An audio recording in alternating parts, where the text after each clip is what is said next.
E agora o que nós temos que fazer é o dimensionamento de cada um deles, porque aqui definimos as propriedades de largura e de altura fixa, de 100 pixels cada um, de altura e de largura. Então agora nós temos que trabalhar com eles de forma fluida. Eu vou voltar aqui no nosso código, simplesmente eu vou deixar como row e simplesmente eu vou apagar aqui por enquanto nosso wrap e depois nós vamos adicionar. Então por enquanto vai voltar para essa posição, então agora nós vamos entender a parte do dimensionamento de cada item. Então sobre o dimensionamento flex, vamos ver aqui um exemplo, nós temos os nossos elementos na tela, o que nós fazemos, simplesmente nós definimos a sua largura de 100 pixels. E se nós tirarmos o último item, que simplesmente vai acontecer, ele vai ficar um espaço vazio ali no final, porque nós definimos a largura de 100 pixels, ele já chegou ao seu limite, ele não vai aumentar mais do que isso. Ele pode diminuir a sua largura quando não colocamos quebra de linha, mas ele não vai aumentar. Então o que nós temos que fazer? É aplicarmos o flex. A partir deste momento, se nós colocarmos, por exemplo, flex 1, então todos os itens ele vai receber tamanho iguais entre eles. Então ele vai se adaptar para ficarmos com tamanho iguais entre eles. Então podemos ver que a partir deste momento já não precisamos colocar mais definir a sua largura total, mas quando nós colocamos flex 1, então ele vai fazer essa cálculo de porcentagem para que todos eles fiquem com o mesmo tamanho. E nós podemos também, por exemplo, aqui no flex 1, mudar o seu tamanho, colocar 2. Mas só que se colocarmos 2, o que vai acontecer? Ele vai continuar também da mesma posição, porque eu estou definindo que todos os nossos itens, todos os nossos elementos filho, ele vai continuar com o mesmo tamanho. Se colocarmos 1000, ele vai continuar do mesmo tamanho, porque ele vai entender que todos eles vão receber o mesmo tamanho. Agora, por exemplo, se eu tiro os dois itens do final, e o que vai acontecer? Simplesmente ele irá se adaptar. Então todos os nossos itens, ele vai receber o tamanho igual. E agora como que nós fazemos para definir o tamanho de cada item? Por exemplo, neste caso nós colocamos, por exemplo, todos os itens, eles vão receber tamanho igual, porque nós colocamos flex 1.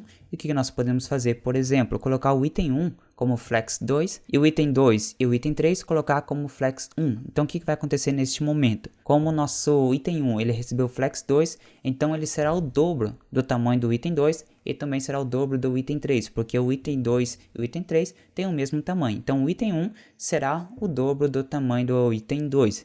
E se nós, por exemplo, colocar aqui no item 1 receber o valor 10 e no item 2 e 3 receber o valor 5, ele vai continuar desse mesmo tamanho, porque ele vai entender que o item 1 ele é o dobro do tamanho do item 2 e 3, tá ok? E o que nós podemos fazer também, individualmente, vamos colocar que o item 1 vai ser flex 2, o item 2 ele vai receber flex 1 e o item 3 também vai receber flex 2. Podemos colocar junto, mas eu só coloquei separado para você entender melhor.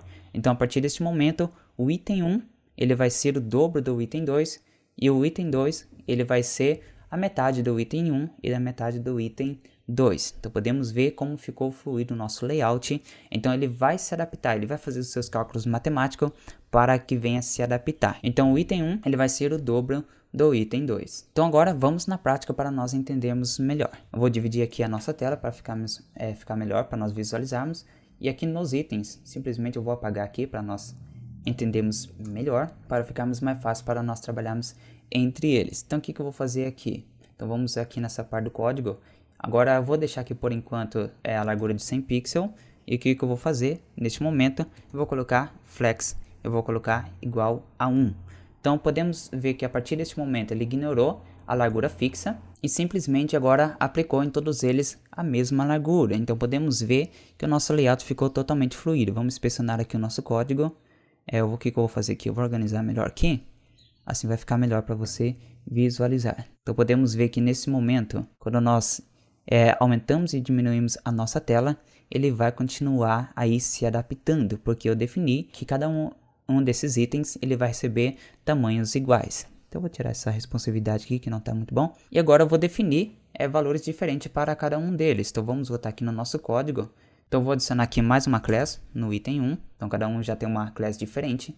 E agora, em vez de adicionarmos a largura total de cada um deles, então agora eu vou adicionar individualmente. Então vamos aqui no item 1, eu vou definir que o seu flex vai ser de 5. E agora eu vou colocar também no item 2. no item 2. Agora, a partir desse momento, eu vou colocar como flex 1. Vamos colocar aqui o valor flex 1, a propriedade flex 1. Agora, vamos lá no item 3. Somente organizar aqui nosso código. E vamos colocar o item 3. E vamos colocar a propriedade flex. E vamos colocar 2. Nós temos que ir testando para ver como é que vai ficar aqui no nosso navegador. Então, a partir desse momento, podemos ver como ficou aqui o nosso layout. Então, podemos ver que o item 1, podemos ver que o nosso item, o item 1, ele ficou 5 vezes maior que o item 2. E o nosso item 3, ele ficou 2 vezes maior que o item 2, porque o item 2 tem 1 e esse aqui tem 2, então ele ficou o dobro desse tamanho. E o item 1, ele está com flex 5, então ele ficou 5 vezes maior que o item 2. Então você pode ficar brincando à vontade aí com os tamanhos e ele vai se adaptar de acordo com o valor do flex que você adicionar aqui, tá ok?